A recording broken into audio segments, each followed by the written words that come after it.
आपण सर्वांनी इतका आपल्या आईचा सत्कार केला ते बघून हृदय भरून आलेलं आहे. तेव्हा काय बोलावं ते समजत नाही आईला.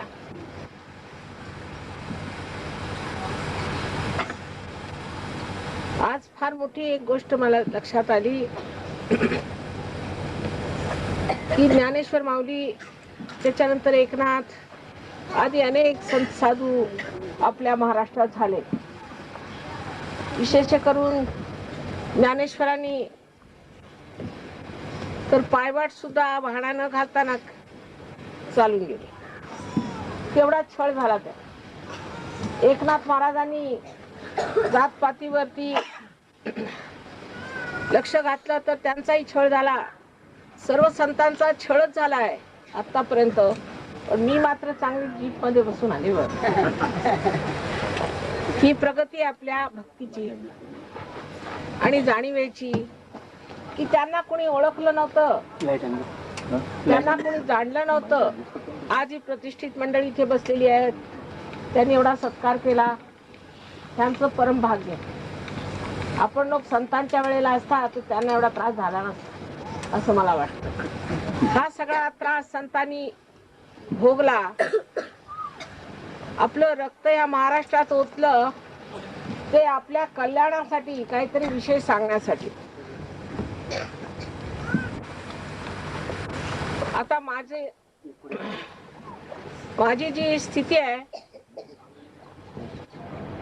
ती अशी आहे की सगळे संत साधू जसे काय आता इथे उभे राहिलेत आणि बघतायत, तुमचं कौतुक करताय आणि त्यात हे सगळं प्रेमाचं प्रदर्शन इतकं गोड आहे की भरून आल्यासारखं झालंय. पण सांगायचं म्हणजे असं की आपल्या संत साधूंनी कार्य काय केलं. अनेक समाजाच्या कुरीती त्याने काढल्या. ढोंगीपणाला, पैसे खाणाऱ्या दांभिक लोकांना, नंतर देवाच्या नावावर पैसे उकळणाऱ्या लोकांना, सगळ्यांच्या वरती सामाजिकरित्या बरेच कार्य केलेलं आहे.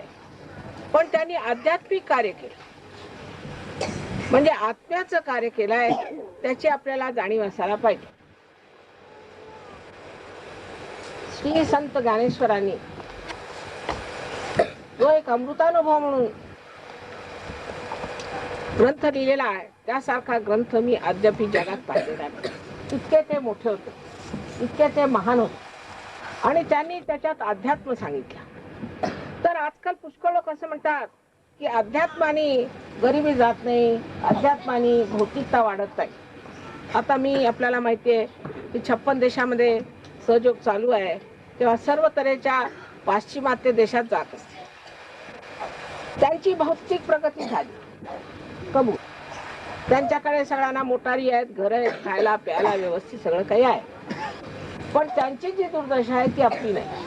तुम्हाला आश्चर्य वाटेल, म्हणजे एखाद्या कुटुंबात कोणाचा पायपोस कोणाच्या पायात नाही. सकाळी उठून बघावं तर मुलगा ड्रग पिऊन पडलेला, नवरा तिकडे दारू पिऊन मरतोय. भयंकर स्थिती आहे त्या लोकांची.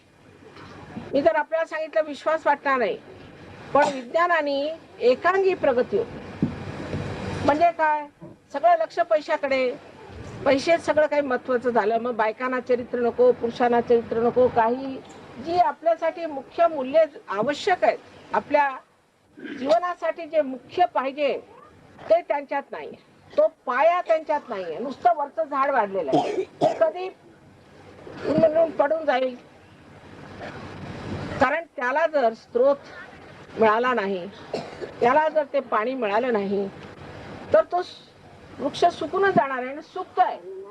त्यांच्या सर्वांच्या दुर्दशा आहेत. त्यांच्या इतक्या भयंकर परिस्थिती लोक आहेत की आज इथे तुमच्या गावाला जे आले आहेत लोक, ह्या लोकांना तुम्ही विचारलं तर ते म्हणजे बाबा तुम्ही सुखी आहात, नाही तर ते सगळे यंत्रासारखे झालेले आहेत. कुणाला प्रेम नाही, काही नाही, काही नाही, आणि कंटाळवाणं जीवन आहे. तेव्हा आपल्यामध्ये जो पाया अध्यात्माचा आहे त्याच्यावर आता तुम्ही सायन्स बसवलं तरच तुमची तशी दशा होणार आहे. तेव्हा आपला पाया फार मोठा आहे आणि तो आपण सर्व जगाला देऊ शकतो.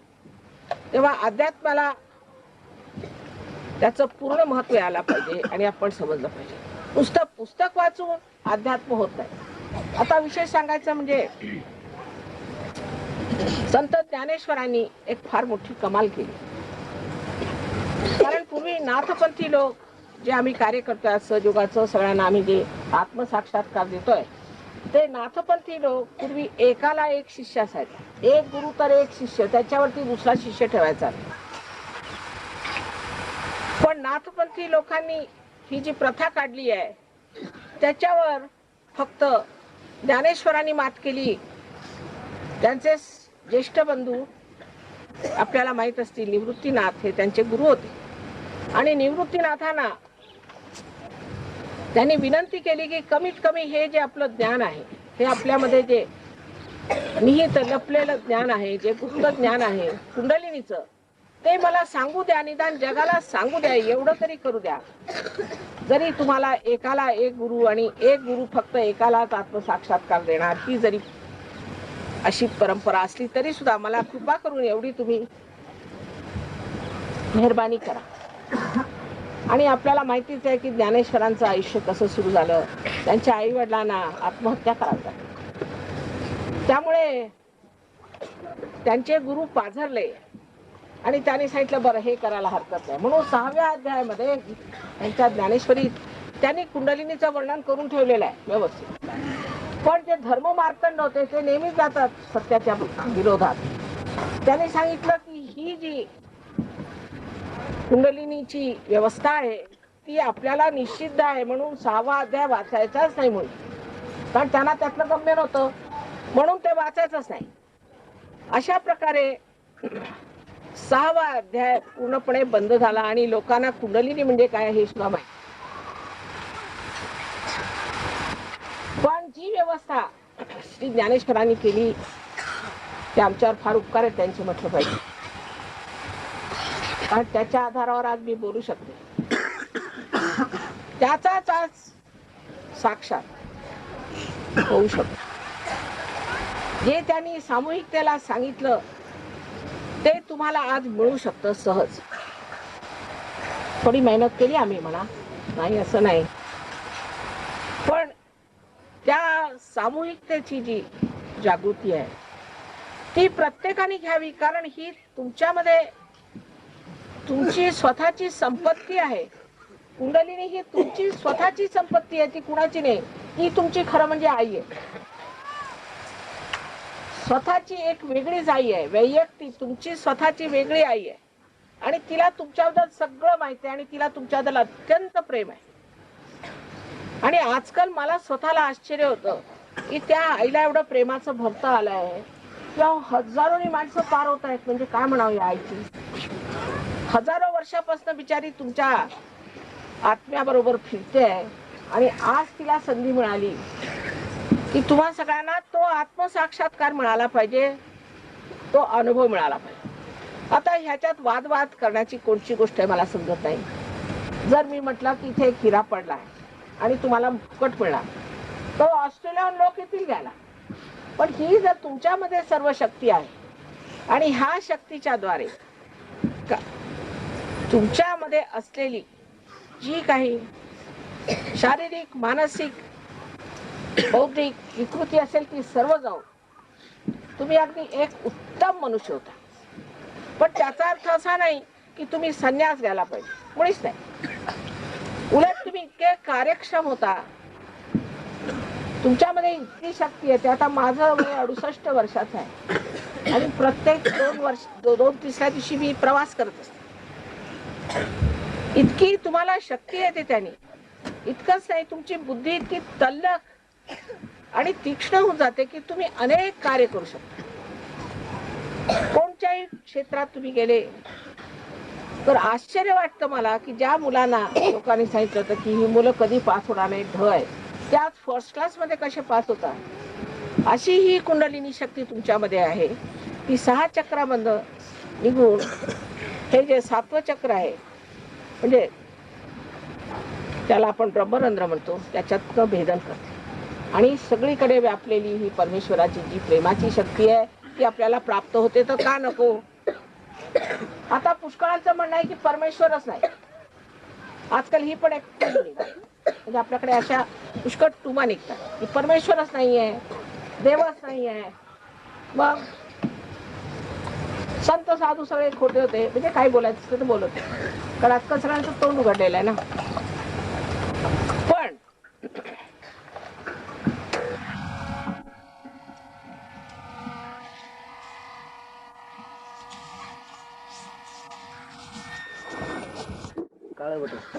अशा तऱ्हेने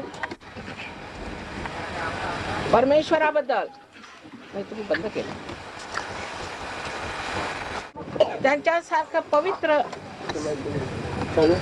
आणि प्रेममय जीवन दाखवा ना. आजकाल आहेत का कोणी? दिसतात का कुठे? नुसते मोठमोठ्याला गोष्टी करून होत नाही. जीवनामध्ये आहेत का कुणी ज्यांना एवढी कळकळ आणि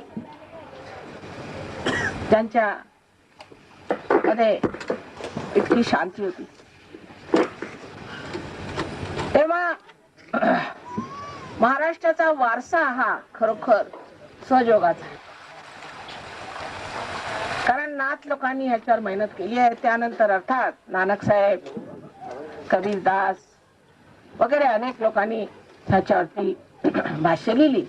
पण नामदेव गेले होते सांगायला नानक साहेबांना. तेव्हा हा आपला सगळा वारसा इथे असताना इथेच अशा विक्षिप्त तऱ्हेच्या गोष्टी लोक पसरवत आहेत. आपल्यातली कुंडलिनी ही जागृत झाली पाहिजे. तिचं जागरण फार सोपं आहे. त्यांनी मुलांना, मोठ्यांना, स्त्रियांना सगळ्यांना लाभ होण्यासारखं आहे. आता दिल्ली युनिव्हर्सिटीमध्ये 3 डॉक्टरांना MD ची पदवी मिळाली आणि ते बरे झाले. जे लोक आम्हाला शिव्या देत होते पूर्वी, म्हणजे संतांच्या नशिबी शिव्याच असतात म्हणा, त्यांनाही काही त्रास झाला, आले माझ्याकडे, बरे झाले, मग आता आमचे सहयोगी झाले. पण तुम्हालाही त्रास होण्यासारखा आहे, सगळ्यांना त्रास होण्यासारखा आहे. निदान ह्या भीतीने तरी परमेश्वर पाहिजे म्हणून सांगितलं पाहिजे. अशा भीतीने तरी विचार केला पाहिजे. मी कोणालाही काही करू नको असं म्हणतच नाही, काही असं म्हणायचंच नाही. असं म्हटलं की अर्धे लोक कुठून जाणार. पण जेव्हा आत्म्याचा प्रकाश तुमच्या चित्तात येतो तेव्हा तुम्ही स्वतःच जाणताय काय. समजा तुमच्या हातात साप आहे आणि अंधार आहे अगदी पुढे. मी म्हणेन की हा साप आहे तर तुम्ही म्हणाले हे दोरच आहे. थोडासा प्रकाश आल्यावर तुम्ही स्वतःच तो साप सोडून देताय. तसाच हा प्रकार आहे. तेव्हा इतकं मौल्यवान, इतकं अत्युत्तम आहे ते आपलं स्वतःच असून का मिळू नये आणि का घेऊ नये. त्यात आपला देश गरीब आहे. डॉक्टर कडे जायला नको, औषधं घ्यायला नको, तसेच बरे होतात. आणि त्यानंतर तुम्ही दुसऱ्याला बरे करू शकता. व्यसन आपोआप सुटतात. काही करा ना, मी काही सांगत नाही व्यसन सोडावं, आपोआप सुटतात. त्या पलीकडे आता आपण शेती सगळीकडे बघतो. मला शेती बघून जरासं वाटलं की पुष्कळ होऊ शकतो सहयोगाने. तर हे ब्रह्मचैतन्य आपण बघत नाही. आता हे बघा, हे झाड उभं आहे किंवा कोणचं एक फूल बघतो आपण, हे बघा, हे एका लहानशा बी मधनं आलं कसं आपण विचार सुद्धा करत नाही. आलं कसं, या पृथ्वीने दिलं तरी कसं, तिला कोणी सांगितलं. बरं, आंब्याचं झाड एकाच उंचीला वाढणार, गुलाबाचं झाड एकाच उंचीला वाढणार. हे कोण बघतं, हे कोण करतं, असा विचार का करू नये. त्याचा पत्ता लागला काय, जिवंत कार्य कोण करतंय. हे जिवंत कार्य करणार ब्रह्मचैतन्य चारीकडे पसरलेलं आहे. त्याच्याबद्दल आपलीकडे पुष्कळ वर्णन आहे. आदि शंकराचार्यांनी सांगितलं की सलीलम सलीलम म्हणजे थंड थंड हातात. प्रत्येकाने त्याला सांगितलं की असं हातामध्ये ते थंड थंड लागतात, असे थंड थंड चैतन्याच्या लहरी हातात येतात. त्याला सौंदर्य लहरी असं म्हटलेलं आहे. कबीरानी म्हणा, नानक साहेबांनी, नंतर आपल्या महाराष्ट्रात अनेक लोक त्या ब्रह्मचैतन्याच्या गोष्टी केलेल्या आहेत आणि सांगितलेल्या आहे. पण त्या वाचून होत नाही, ते मिळवलं पाहिजे. आणि ते अगदी सहज तुम्ही मिळवू शकता. तर ह्या ब्रह्मचैतन्याने ही वनश्री सुद्धा खुलू दिली. मी ह्याचे पुष्कळ प्रयोग केले घरी आणि मी पेपरात सुद्धा दिलं होतं, पण कोणी लक्ष दिलं नाही. आपल्याकडे लोकांना आजकाल भांडणाशिवाय काही वेळच नाही. त्या वर्तमानपत्रात फक्त भांडणच लिहित असतात. इतके भांडकुदळ लोक आहेत आजकाल. कुठून आले इतके माहित नाही. आम्ही लहान होतो तर आम्ही इतके भांडकुदळ लोक पाहिलेच नाही. काही ना काहीतरी खुसपट काढून भांडत राहतात. तर त्याच्यात मी लिहिलं होतं की सूर्यफूल एवढं मोठं आमच्याकडे होत आहे, नुसत्या त्या ब्रह्मचैतन्याने एवढं झालं. एका एकरामध्ये नुसते 60 किलो बासमती लावले. ते म्हणे ते बासमती होणार नाही. त्याचे 1740 का कितीतरी किलो झाले. पण ऐकायला कोणी तयार आहे का? कोणाला फुरसतच नाही आजकाल. तेव्हा आपण जे ह्या भूमीवर बसतोय महाराष्ट्राचे, हे खरेच महाराष्ट्र आहे, महाराष्ट्र आहे. अजून आपल्याला आपली कल्पनाच नाही आपण कोण आहोत. त्या महाराष्ट्रात जन्माला यायला अनेक पुण्य लागतात. त्या महाराष्ट्रात तुम्ही येणार नाही. आणि इथे आल्यावरती हे समजलं पाहिजे की तुम्ही का या महाराष्ट्रात जन्माला आलात. कारण तुमच्याजवळ ती संपदा आहे आणि ती घ्यायला सारं जग तुमच्या पायावर येणार आहे. पण आधी तुम्ही मिळवून घेतली पाहिजे, त्याचा पूर्ण उपयोग केला पाहिजे. आणि सहयोगाने इतके प्रश्न सुटलेले आहेत. जे लोक सहयोगात आले त्यांच्या चेहऱ्यावरूनच तुम्हाला दिसेल आनंदी आनंद आहे. इतकंच नव्हे तर पूर्ण ज्ञान आतमध्ये तुमच्या काय आहे आणि तुमच्या व्यवस्थेत काय चुकलेलं आहे ते सगळं तुम्हाला सहयोगात फुकट मिळणार आणि तुम्ही त्याचे एकदम गुरु होऊन जाणार. तुम्हाला गुरु नकोच मुळी. आणि तुम्ही लोकांना ठीक करू शकता. मग हे का करू नये? सगळे धंदे सोडून हेच केलेलं बरं. अर्थात त्याच्यात पैसे घेता येते, हा फक्त त्रास. कारण जिवंत क्रिया आपण आईला किती पैसे देतो ती एवढं आपल्याला देते. तर हे सगळं प्रेमाचं कार्य आहे आणि त्या प्रेमाच्या कार्याला काहीही करावं लागत नाही. पैसे लागत नाही, मेहनत लागत नाही, काही नाही. आनंदी आनंद. पण मनुष्य फार शक्तिशाली होतो आणि हे जर झालं नाही तो कधी आनंदात येणार नाही, त्याला शांती मिळणार नाही, जगाचे प्रश्न सुटणार नाही. आता 56 देशामध्ये आमचं कार्य सुरू आहे. रशियामध्ये तुम्हाला आश्चर्य वाटेल की 400 डॉक्टर सहयोग करतायत आणि 200 सायंटिस्ट सहयोग करतात. पण इकडे 150 बसलेत ना काही. कारण त्यांच्या सायन्सच्या वगैरे सर्व काही जे काही त्यांनी मिळवलेलं आहे सायन्स मध्ये त्या पराकोटीला पोहोचलेल्या आहेत. आणि बघ त्याच्यानंतर मग त्यांच्या डोक्यात आलं की बा हे काही मिळवलं तरी आम्ही काही यंत्रवत झालो, आमच्यात काही राहिलं नाही, चिपाडच्या चिपाड.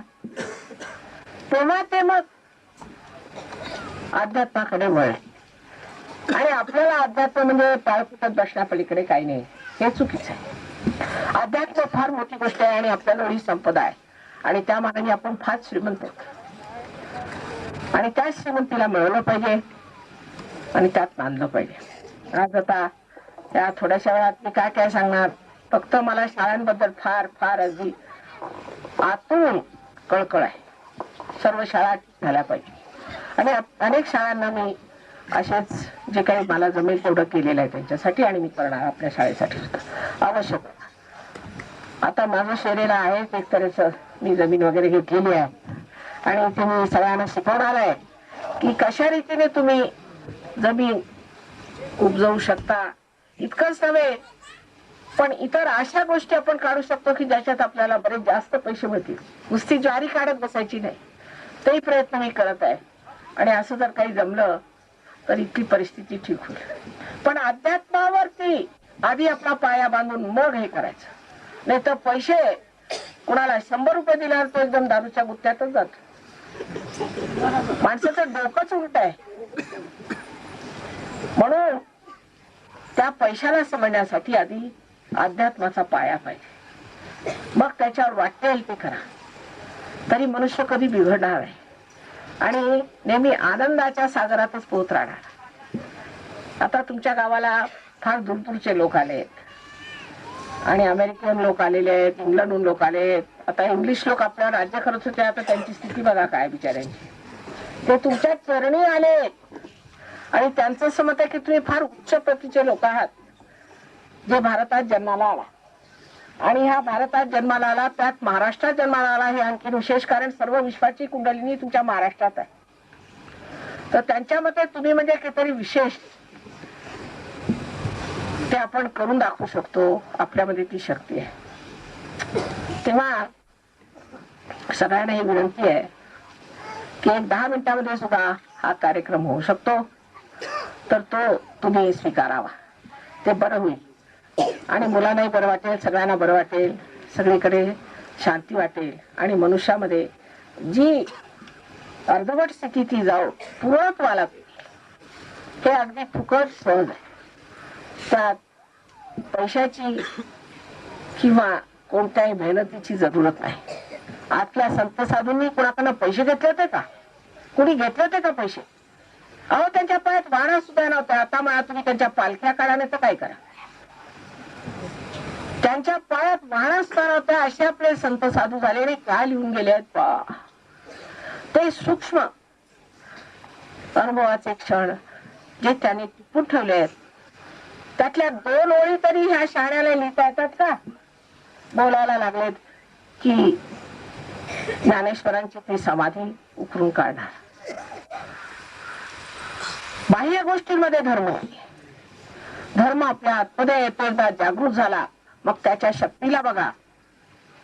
आजपर्यंत 1-2च साधू संत झाले, पण साधू संतांची ओळख म्हणजे एका शब्दात सांगायची की नामदेव गोरा कुंभाराला भेटायला गेले, कशी म्हणजे कसं प्रेमाचं बोलणं येते ते बघा.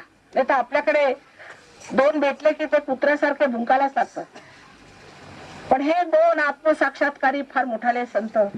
म्हणजे तो कुंभार पायाने माती तुरत होता तेव्हा पोचले नामदेव तिथे. नामदेव म्हणजे शिंपी. आपल्याकडे ह्या लोकांचं काही महत्वच नाही मानत आपण, पण परमेश्वराकडे फार मोठे. जाऊन उभे राहिले आणि बघत राहिले, त्यांना हात जोडून नमस्कार करून म्हणतात की निर्गुणाच्या भेटी आलो सगुणाशी. मी निर्गुणाला बघायला आलो, तो चैतन्याला बघायला आलो, तो सगुणात तुझ्यात बसलाय. तो केवढं मोठं बोलणं झालं हे. असं आपण बोलतो का एक दुसऱ्याला? पण आता तुम्हाला आश्चर्य वाटेल की सहयोगात तोच प्रेमाचा प्रकार सुरू आहे.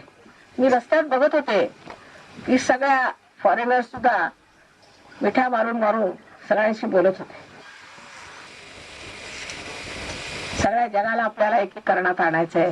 त्या आत्म्यामुळे होईल, कारण आत्म्यामध्ये ती शक्ती आहे. तेव्हा सर्वांनी आत्मसाक्षात्कार घ्यावा अशी माझी सगळ्यांना विनंती आहे. त्याला फार वेळ लागणार नाही आणि मग तो जपावा. कारण तसं एक बी आहे, त्याला कोण जरी फुटलं तरी त्याला सांभाळा. तसा आपण आत्मसाक्षात्कारी झाल्यावर श्रद्धेने, ही आता डोळ श्रद्धा, अंधश्रद्धा नाही, डोळ श्रद्धा, कारण अनुभव येईल तुम्हाला. डोळ श्रद्धेने स्वतःला स्वीकारू आणि स्वतःची प्रगती करून घ्यावी असा माझा सर्वांना आशीर्वाद आहे.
जोगवा आहे, नाहीला योग मागितलाय. हो.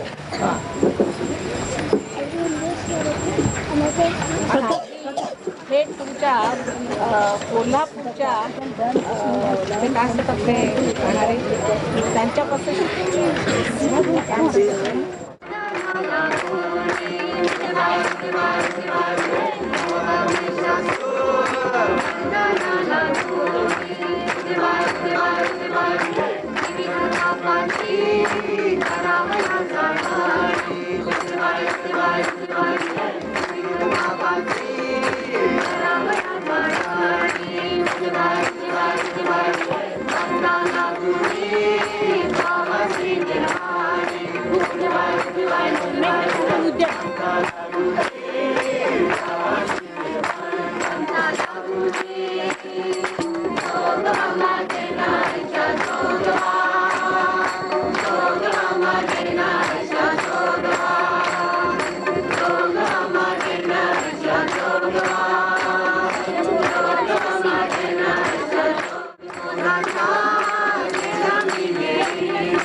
स्वतःची कविता आणि त्याला चालही स्वतःची लावलेली आहे.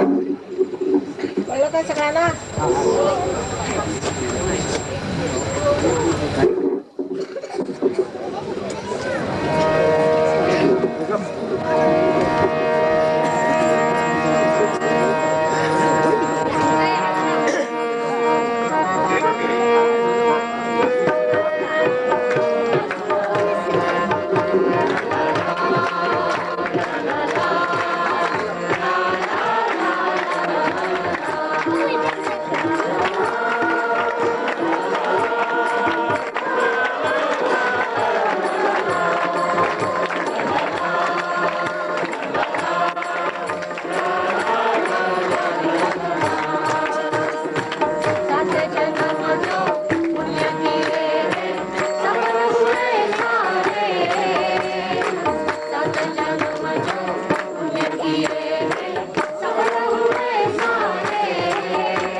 शांति शांति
साथी है हम, चरण कमल के सेवा में आगे रहेंगे हम।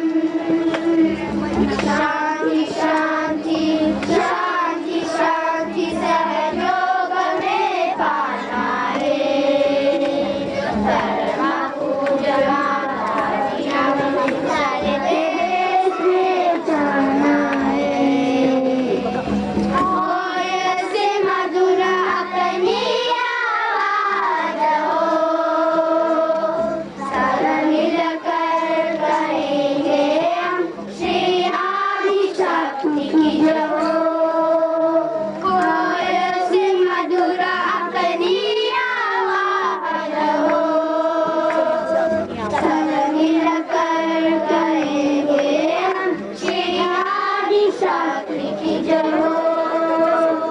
आदि शक्ति की जय हो, आदि शक्ति की जय हो, आदि शक्ति की जय हो, आदि शक्ति की जय हो। आता ते एवढं मोठं तेव्हाच भारावून गेले की तुमची मोठी एवढी उमेद आहे, तरी माझे संपूर्ण सहकार्य तुम्हाला आहे. मातेची फरोगी घेऊन आम्ही कामाला लागलो. आमचे सर्व गावकरी सहकारी आसपासचे सर्व आलेले सगळे सरकारी सहकारी महाराष्ट्राची जी संस्कृती आहे त्याची वर्णन थोडी तितकी कमी. सरपंच आले आणि मला म्हणाले की माताजी आपल्याला यायला पाहिजे, मला सत्कार करायचा. तर मला जरासं वाटलं की कुठे हे लोक एवढा त्रास घेतली, कसं काय करणार आहे, कशाला.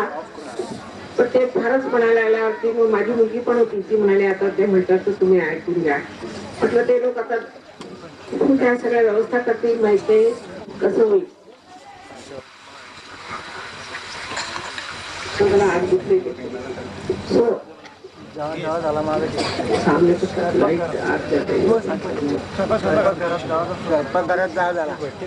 आणि मराठी भाषा मी पुष्कळ भाषा जाणते आणि पुष्कळ वाचन केलेलं आहे आणि पुष्कळ लोकांना भेटलेली पण आहे. पण मराठी भाषेसारखी भाषा नाही आणि त्यातलं अगत्य आणि प्रेम त्याची सुद्धा पुन्हा तुम्ही करू शकत नाही. आणि त्यामुळे आता यांनी म्हटलं की आम्ही परदेशी पाहुण्याचे जे प्रतिनिधी त्यांचा आम्ही सत्कार करतो. तर मी सुद्धा आपल्यातलीच आहे, आज वातावरणात वाढलेली आहे. त्या नाही कसलं म्हणायचं करू दे, जे व्हायचं ते करा. पण ही म्हणजे इतकी गोड आहे सगळी, इतकं सगळ्यांना आनंदाची गोष्ट आहे जी आठवणीत राहायची. इतकं प्रेमाने अगत्याने सगळ्यांनी करायचं. पण तसं परदेशात नाही ना. तर आपल्या एवढी गडबड झाली असती, असे आपण इतके लोक आलो असतो तर सगळे धावून आले तिने पोलिसाला बोलवलं. त्याच्यात प्रेम नाही. कसे सगळे गावकरी बसते अटकच्या परिस्थिती इतक्या प्रेमाने. आणि हे सगळं म्हणजे वातावरणच पुढे इतकं सुखद आहे की त्यापेक्षा की काय तुम्ही त्यांचा सत्कार करा. पण आता इच्छा आहे तर करा. ते सगळं कौतुकच आहे सगळ्यांचं. आणि आपल्याकडे म्हणजे किती कुणाचं कौतुक करावं तेच लोकांचं म्हणजे अगदी उत्तून व्हायला लागतं. आणि ह्याही लोकांनी तुमच्यापासून शिकलं पाहिजे, तुम्ही शिकलं पाहिजे यांच्यापासून. पण हे अगत्य नाही आहे तिथे, पण ह्याने शिकलं पाहिजे. I was just telling them, look at this simple people from village, how they are anxious to welcome you all here and to show their love, affection. There's no word in English for this our word that we use to. There's no word, I'm sorry to say. But it's a beautiful thing that where you get to express your fondness that you have come here. They are so grateful that you have come to this place. They want to give you a special welcome. I think you better give them a hand.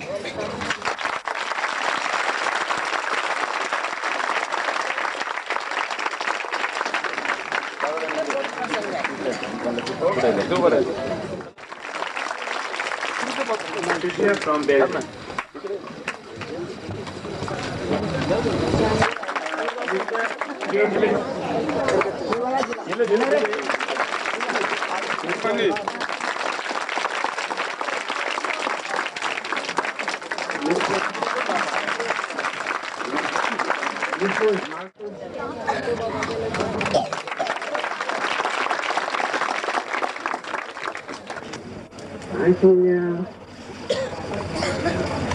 आश्चर्य वाटेल की ज्या भूमीवर तुम्ही बसला ती अत्यंत पवित्र भूमी आहे महाराष्ट्राची. आणि त्या भूमीच्या आशीर्वादाने आणि संत साधूच्या आशीर्वादाने क्षणात ही गोष्ट होती. तो आपला तत्क्षण म्हणजे त्या क्षणी होतो. पण घेणारा इच्छुक असला पाहिजे आणि देणारा अधिकारी असावा एवढी गोष्ट. त्या फक्त मनामध्ये म्हणायचं की आम्हाला आत्मसाक्षात्कार मिळाला पाहिजे. फक्त सगळ्या मुलांनी सुद्धा इकडे लक्ष द्यावं. मुलांनी आता या लोकांनी कशी गाणी म्हणून म्हटली अशी तुम्ही इंग्लिश मध्ये म्हणू शकाल का? बघा यांनी कशी चुकी गाणी म्हटली. कशाने झालं ते शुद्ध उच्चारण कुठं आलं? आत्मसाक्षात्कार त्यांनी मनुष्य असावं. नाही तर या इंग्लिश लोकांना एक शब्द शिकवणं कठीण होतं. आपलं काय बोलता येत नसे त्यांना. पण इतके बोलायला कसे शिकले? तर ते आत्मसाक्षात्कार आहे. ही शक्ती तुमची आहे. तुम्ही मिळवून घ्या सगळ्यांना. अत्युत्तम आहे तुमच्यासाठी. सगळ्यांना सांगायचं असं की सगळ्यांनी आत्मसाक्षात्कार आम्हाला हवा अशी फक्त इच्छा शुद्ध इच्छा मनात ठेवायची.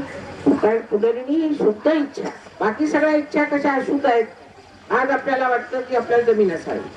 मग आपलं अन्न पिकलं तर ते विकलं पाहिजे. मग त्याच्यानंतर मग आपल्याला घर पाहिजे, मग मोटर पाहिजे, अमुक पाहिजे. पण कधी मनाला समाधानच होत नाही. त्याचा अर्थ असा आहे की त्या शुद्ध इच्छा नाही.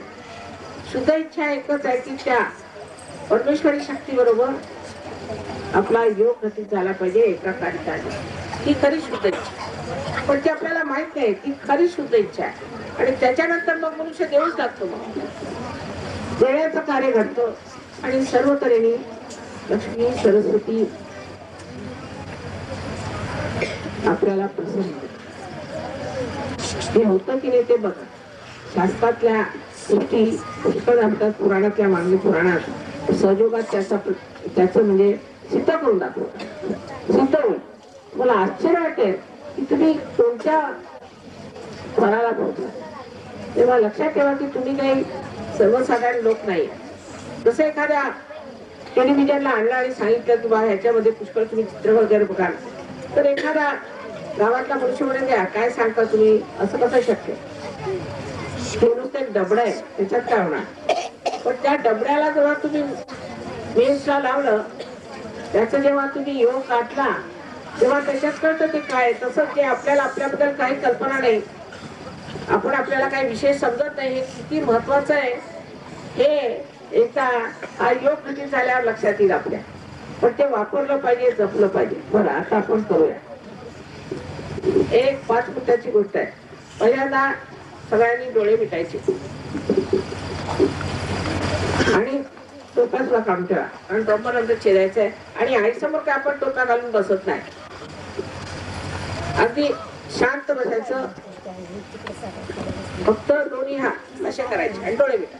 आणि मनामध्ये इच्छा एकच की आम्हाला आत्मसाक्षात्कार मिळाला पाहिजे. बरं आता डोळे मिटायचे. एक दुसऱ्याला डिंचू नका आणि त्रास देऊ नका. हे मिळवायचं फार मोठं आहे. कळलं का?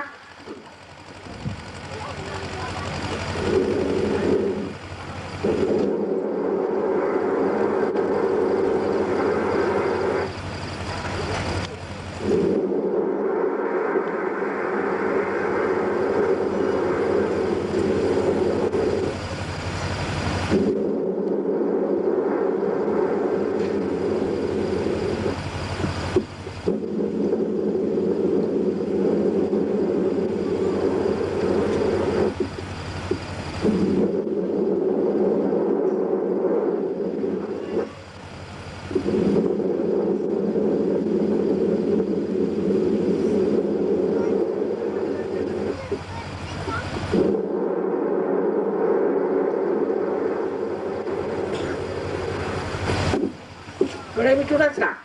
आता हे बघा आपल्या हातामध्ये काही गार वाटतंय का लक्ष करा. थोडे हात असे वर करून बघा. हळूहळू डोळे उघडा. हातात असं गार गार वाटलं पाहिजे. दोन्ही हात वर करा. हातात गार गार वाटलं. आता उजवा हात माझ्याकडे करायचा असा वरती, फार लांब नको. आणि मग डोकं असं खाली मानाशी वाकून घ्यायची. आणखी डाव्या हाताने बघायचं की आतून आपल्या आतून काही गारगार येत आहे का. आतून गारगार येते काय असं बघायचं. डोळे मिटून बसू नका, डोळे उघडे ठेवा. बघा आता असा हात फिरून बघा. अधांतरी धरायचं, डोक्यावर नाही, अधांतरी. आणि बघा येत आहे का.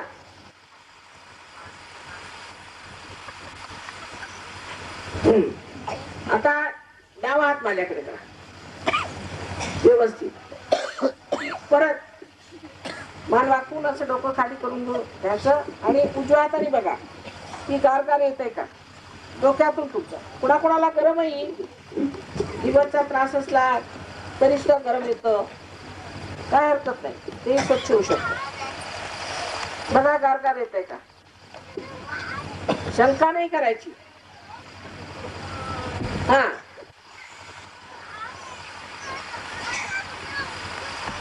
आता उजवा हात परत एकदा करायचा. परत मान खाली. आता बघा अधात कुणाकुणाला फार दूरवर येता, कुणाला जवळ आणि कुणाला दूर. सगळ्यांना क्षमा करून टाका. आधी सगळ्यांना क्षमा करा. सगळ्यांना क्षमा करायची. पटकन होत. एक साथ नाव घेऊ नका. प्रत्येकाबद्दल विचार नाही करायचा, नुसतं क्षमा करून टाका. बघा आता बघूया किती लोकांना हातात गार आलं किंवा डोक्यात गार आलं. त्यांनी दोन्ही हात वर करायचे वरपर्यंत.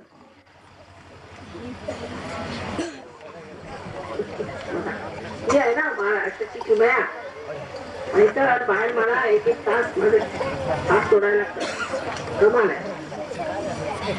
आता माझ्याकडे बघताना बघा माझ्याकडे आणि विचार करू नका. विचार करू नका. माझ्याकडे बघा आणि विचार करू नका.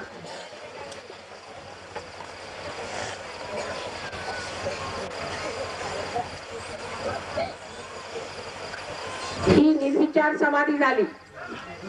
आता ह्याच्या पुढची पायरी आहे, त्याला निर्विकल्प समाधी म्हणतात. ते आपण शरीरात एक सेक्टर काढूया आणि हे जपून वाढवलं पाहिजे. माझा सगळ्यांना अनंत आशीर्वाद आहे. अनंत आशीर्वाद आहे. अनंत आशीर्वाद.